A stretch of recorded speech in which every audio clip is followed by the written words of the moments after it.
Assalamualaikum warahmatullahi wabarakatuh. Perkenalkan, nama saya Siska Amelia, NIM 7101420098. Pada video ini saya akan mempraktikkan bagaimana cara menjadi guru profesional dalam mata pelajaran ekonomi akuntansi.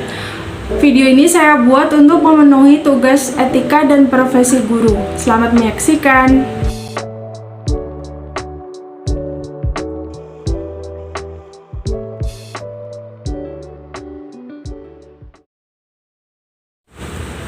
Assalamualaikum anak-anakku, bagaimana kabarnya hari ini? Sebelum memulai kegiatan pada hari ini, marilah kita berdoa sesuai kepercayaan masing-masing. Berdoa mulai. Berdoa selesai. Baiklah, pada hari ini kita akan mempelajari materi aset tak berwujud. Ada 8 pokok bahasan yang akan kita bahas dalam materi aset tak berwujud ini. Yang pertama yaitu ada pengertian aset tak berwujud. Yang kedua, karakteristik aset tak berwujud. Selanjutnya adalah contoh aset tak berwujud. Selanjutnya ada penilaian aset tak berwujud. Ada jenis-jenis aset tak berwujud. Harga perolehan aset tak berwujud. Pencatatan aset tak berwujud. Yang terakhir yaitu contoh soal aset tak berwujud. Baiklah, yang pertama yaitu ada pengertian aset tak berwujud. Pengertian dari aktiva tidak berwujud adalah suatu aktiva yang tidak terlihat wujudnya, namun memiliki nilai bagi perusahaan dan umur ekonomisnya lebih dari 1 tahun. Keberadaan aktiva tersebut sangat berpengaruh dalam bisnis, terutama untuk jangka panjang. Lalu, apakah karakteristik aktiva tidak berwujud itu? Yang pertama yaitu didapat atau dibeli dari pihak lain atau perusahaan itu sendiri. Yang kedua ada memberikan hak-hak istimewa pada perusahaan. Selanjutnya memberikan manfaat dan digunakan dalam kegiatan normal perusahaan. Selanjutnya yaitu ada mempunyai masa kegunaan relatif permanen atau lebih dari 1 periode akuntansi. Nah, selanjutnya untuk contoh aset tak berwujud yaitu ada merek, piranti lunak komputer, lisensi dan waralaba, hak kekayaan intelektual seperti hak cipta, hak paten, dan lainnya. Selanjutnya ada resep, formula, model, desain, dan prototipe. Dan yang terakhir yaitu ada aktiva tetap berwujud dalam pengembangan. Nah, untuk penilaian aset tak berwujud, aktiva tidak berwujud yang dimiliki dicatat dalam rekening atau akun sebesar harga perolehannya yang tergantung dari cara perolehannya sebesar jumlah uang yang dikeluarkan. Untuk jenis-jenis aktiva tak berwujud yaitu ada merek atau cap, ada software, ada lisensi waralaba, ada hak paten, yang kelima ada hak cipta, dan yang terakhir yaitu goodwill. Lalu, bagaimana harga perolehan aktiva tak berwujud itu?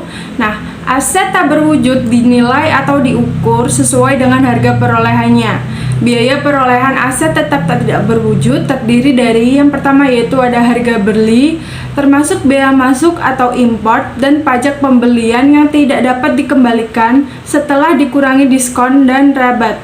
Yang kedua yaitu segala biaya yang dapat dikaitkan secara langsung dalam mempersiapkan aset tersebut sehingga siap untuk digunakan. Nah, untuk pencatatan aktiva tidak berwujud, pencatatan akuntansi untuk pembelian dan amortisasi aset tak berwujud secara sederhana adalah sebagai berikut, yaitu pada pembelian aset tetap tak berwujud di debit dan kas di kredit. Dan pada amortisasi, biaya amortisasi di debit dan aset tetap tidak berwujud di kredit. Amortisasi adalah alokasi sistematis jumlah tersusutkan suatu aset tetap tak berwujud selama masa manfaat. Aset tetap tidak berwujud umumnya diamortisasi menggunakan metode garis lurus. Nah, untuk contoh soal aset tetap tidak berwujud, pada tanggal 8 Januari 2020, PT Kezia mengembangkan alat penanaman padi dengan biaya pengembangan alat ini mencapai 2 miliar rupiah dan biaya uji coba sebesar 100 juta rupiah. Biaya hukum sebesar 70 juta rupiah dan pendaftaran paten mencapai 50 juta rupiah untuk masa manfaat 10 tahun. Berikut pembahasannya. Untuk menghitung harga perolehan hak paten, biaya pengembangan yaitu sebesar 2 miliar dan biaya uji coba sebesar 100 juta rupiah, biaya hukum sebesar 70 juta rupiah, dan pendaftaran paten sebesar 50 juta rupiah dijumlahkan menjadi harga perolehan sebesar 2.220.000 rupiah. Jurnalnya yaitu hak paten didebit dengan 2.220.000 rupiah dan kasnya dikredit sebesar 2.220.000 rupiah. Nah, untuk meningkatkan pemahaman kalian, silahkan kerjakan latihan soal berikut ini. Ibu akhiri pertemuan pada hari ini, sampai jumpa minggu depan ya. Wassalamualaikum warahmatullahi wabarakatuh.